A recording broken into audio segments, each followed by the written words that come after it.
going, guys? It's Val here. We're just gonna be doing a two-part review. I mean, it's all gonna be in one video, but I'm gonna record it in two parts is what I meant. We're gonna do the Art Primo Spring Fever drip stick or drip mop. I got two of them. Some people might have never used this before. I know I haven't.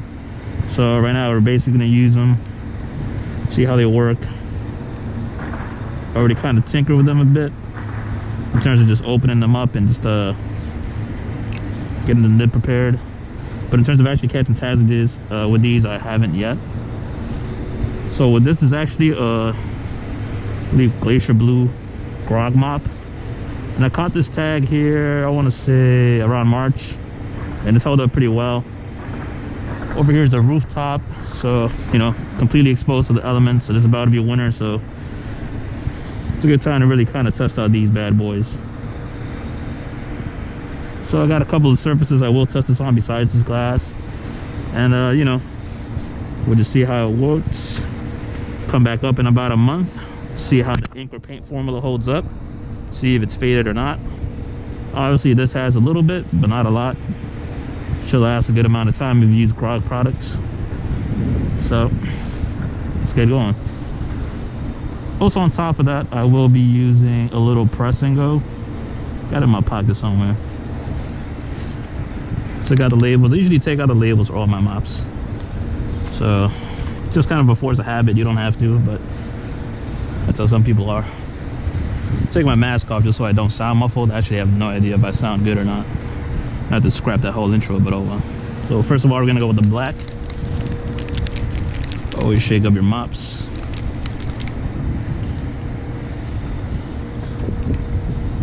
Give it a little test dab right there.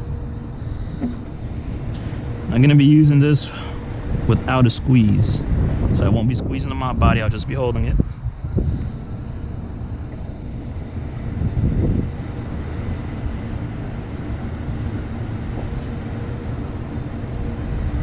So like I said, no squeeze. But it is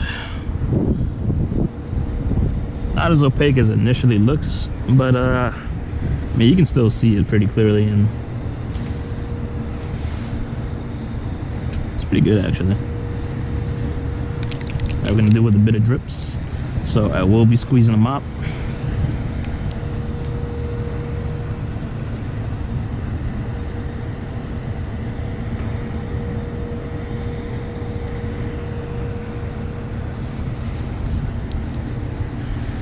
This is with a slight squeeze. So I will say with the mop body, it's pretty sturdy actually. You would have to give it a pretty good squeeze to get it to drip. You guys want to see that drip? I got you right here. I said a hard squeeze, but look at that. I usually don't like to squeeze on my mop, so I like to conserve as much paint as possible. So I just like to get as much tags as I can. But you want that drippy stuff, you know. Just squeeze it on the hard side, pause. You should get yourself some nice drips.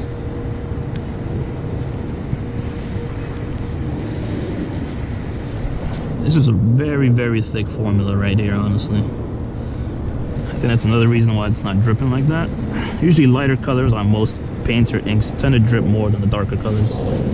At least that's from my own personal experiences, but don't really quote me on that. I'm not an actual scientist, or do I work with paint formulas personally. We're gonna try this key lime or lime green. That's basically what it looks like. So once again,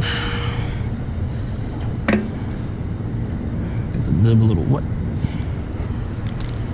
and we're gonna give it a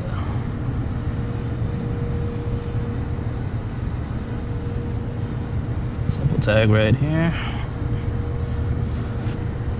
No squeeze whatsoever, really.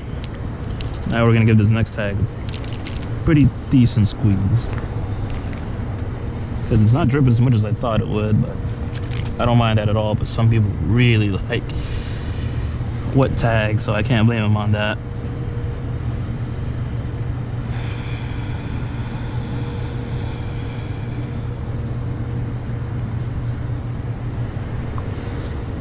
I really like this green. It's squeeze it a bit more, it might drip over time. Of course, this isn't a parallel surface in terms of, you know, just it being flat, straight up. It's a little slanted. I'm not a big expert on gravity, but that might affect how the drips go. But if not, like I said, it takes a really, really tough squeeze to actually get this thing to drip.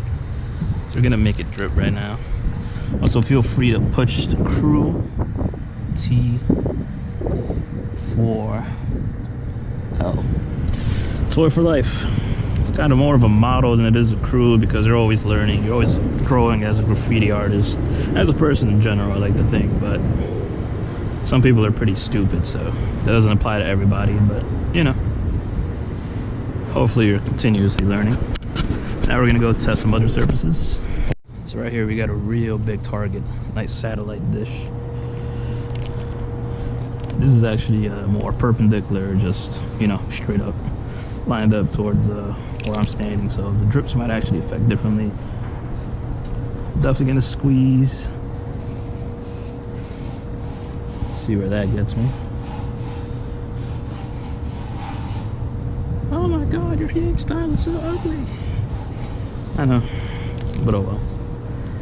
And I'm really trying to get a couple of drips here, but like I said, you definitely got to give it a good pinch.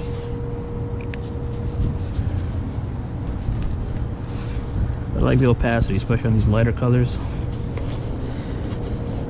Sometimes it tends to be an issue, and I mean, you can barely see the gray behind the satellite dish. I'm gonna try with the black. Definitely gonna give this a big boy squeeze. And look at that drip, boy.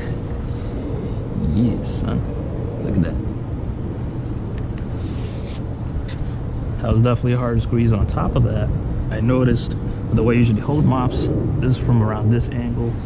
But to get those drips, I actually lower down my thumb and pointer finger a little lower on the body, and that created a lot more pressure.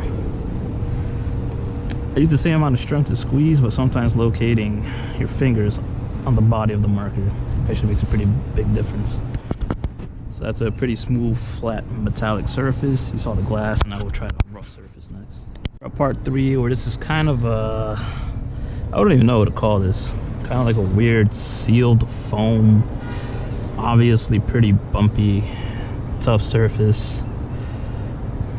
It won't make for the smoothest lines, but still got to try this out.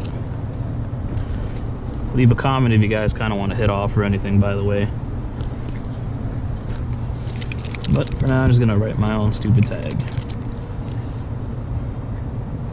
So, like I said, placement is something I noticed made drips last time.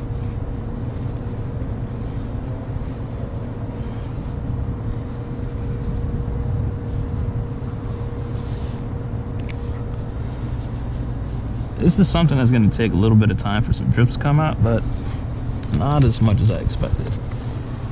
The black is a more thicker formula from what I've noticed, but it seems to be a bit more drippy when you do squeeze it. So let's try that out again.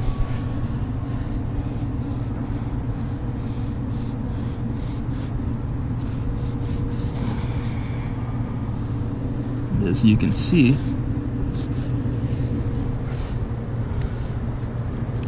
it is a bit more drippy as opposed to the green.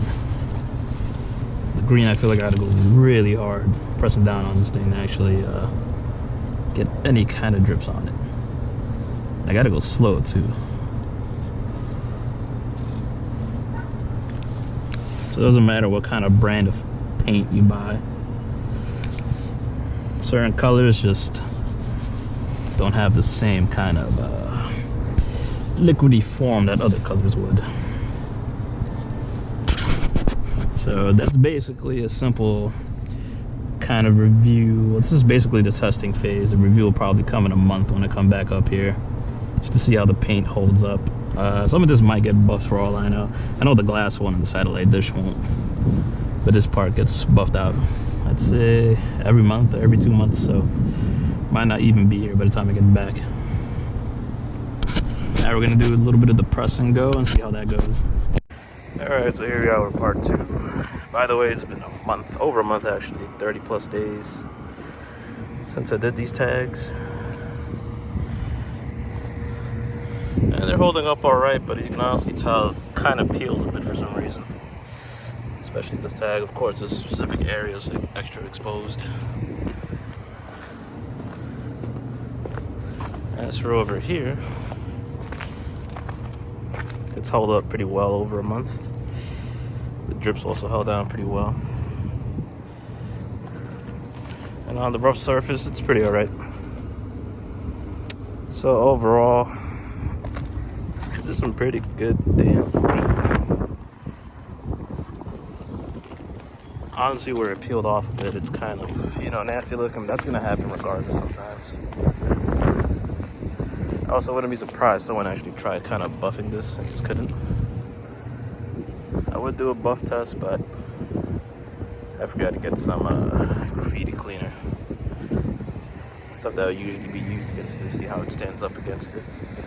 But other than that, you know, other than like the squeezability being a little tougher than I expected, the formula being a little bit thick. It also has a matte finish, by the way. It's not glossy at all. So overall, I'd probably give it like an 8.5 out of 10. Definitely worth the value. I've caught some street tags with it, so it's on some rough surfaces on top of that. So the nib's actually very durable as well. So overall, an excellent product. I might boost it up to a 9 just because I don't know exactly how this happened. Like I said, I'm not sure if somebody tried buffing it or it just naturally kind of wears off due to the weathering. But you know, I've caught some street tags and I'll see how those hold up, and at the very least it's definitely 8.5, but I could give it up to a 9. So the Art Primo Spring Fever Mop, definitely worth its value.